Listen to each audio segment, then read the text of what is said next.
Assalamualaikum warahmatullahi wabarakatuh. Sahabat beriman, bangsa Yahudi adalah bangsa yang biasa juga disebut Bani Israel. Julukan Bani Israel ini disebutkan pada Nabi Yakub alaihissalam yang punya sebutan Israel, yang artinya kekasih Allah. Julukan tersebutlah yang membuat bangsa Yahudi merasa derajatnya lebih tinggi dibandingkan bangsa-bangsa lainnya. Kelakuan bangsa Yahudi yang sering meremehkan atau menghina bangsa lain bahkan sudah dicatatkan dalam kitab suci Al-Quran. Setidaknya ada 3 janji Allah Subhanahu wa Ta'ala kepada bangsa Yahudi. Lantas, apa janji Allah yang disebutkan Al-Quran kepada Yahudi?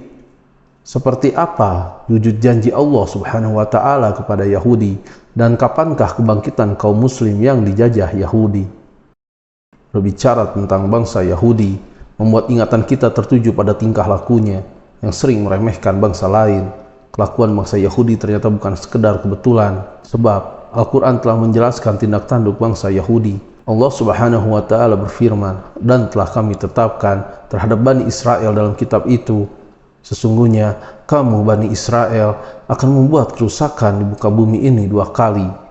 Dan kamu pasti akan menyombongkan diri dengan kesombongan yang besar. Maka apabila datang saat hukuman berjalan yang pertama dari kejahatan itu, kami mendatangkan kepadamu hamba-hamba kami yang mempunyai kekuatan besar. Lalu mereka mencarimu keluar, masuk kampung ke seluruh negeri. Dan itulah ketetapan yang pasti terlaksana."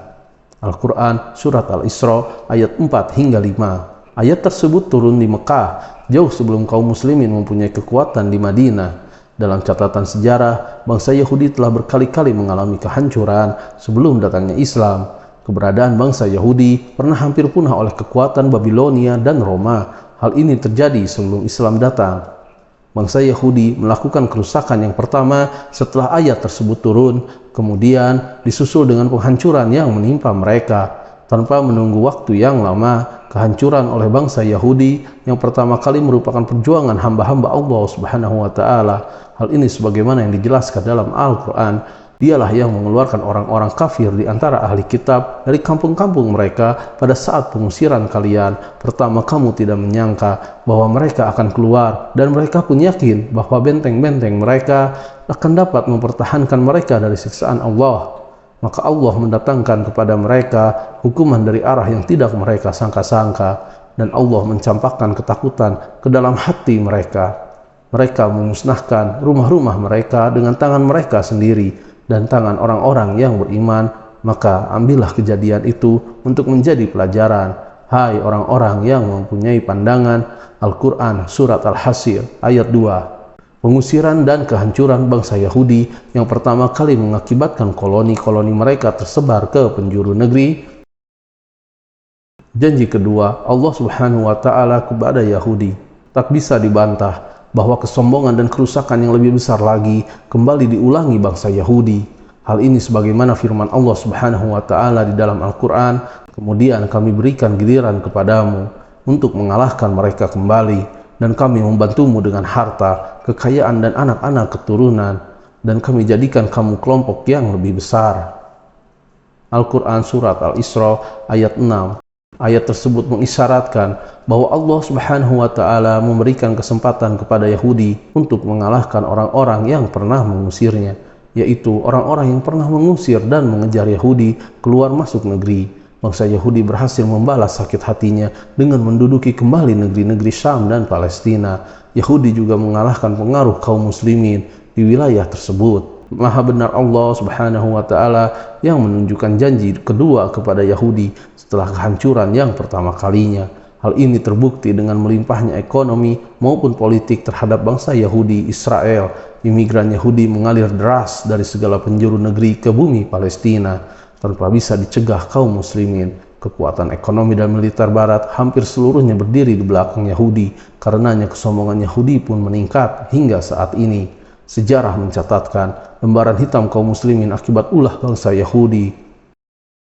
Janji ketiga Allah Subhanahu wa Ta'ala dan kehancuran Yahudi. Kita masyarakat Palestina akan penjajahan Israel membuat sedih umat Islam di seluruh penjuru negeri. Kekejian yang dilakukan Israel sesungguhnya yang akan mempercepat datangnya siksaan dan hukuman Allah Subhanahu wa Ta'ala. Hal ini sebagaimana yang dijanjikan Allah Subhanahu wa Ta'ala yang dijelaskan di dalam Al-Quran. Jika kamu berbuat baik, berarti kamu berbuat baik bagi dirimu sendiri. Dan jika kamu berbuat jahat, maka kejahatan itu bagi dirimu sendiri. Dan apabila datang saat hukuman bagi kejahatan yang kedua, kami datangkan orang-orang lain untuk menyerahkan muka-muka kamu dan mereka masuk ke dalam masjid. Sebagaimana musuh-musuhmu memasukinya pada kali pertama. Dan untuk membinasakan sehabis-habisnya apa saja yang mereka kuasai. Quran Surat Al-Isra ayat 7. Dari ayat tersebut, Allah Subhanahu wa Ta'ala telah memastikan akan lenyapnya bangsa Yahudi dari muka bumi. Maha suci Allah Subhanahu wa Ta'ala yang telah memberitahu kepada kaum muslimin akan memasuki kembali Masjidil Aqsa. Hal ini sebagaimana di masa pemerintahan Umar bin Khattab yang menaklukkan bumi Palestina. Dalam kitab Taurat, Allah Subhanahu wa Ta'ala telah memutuskan bahwa Bani Israel akan memasuki bumi yang diberkati, yaitu Palestina. Bahkan di sana mereka akan mendirikan pemerintahan, tetapi kemudian mereka membuat kerusakan besar, sehingga menyebabkan Allah menghukum mereka dengan cara mengirim hamba-hambanya yang tangguh. Setelah kerajaan mereka binasa, mereka diusir dan dicerai-beraikan.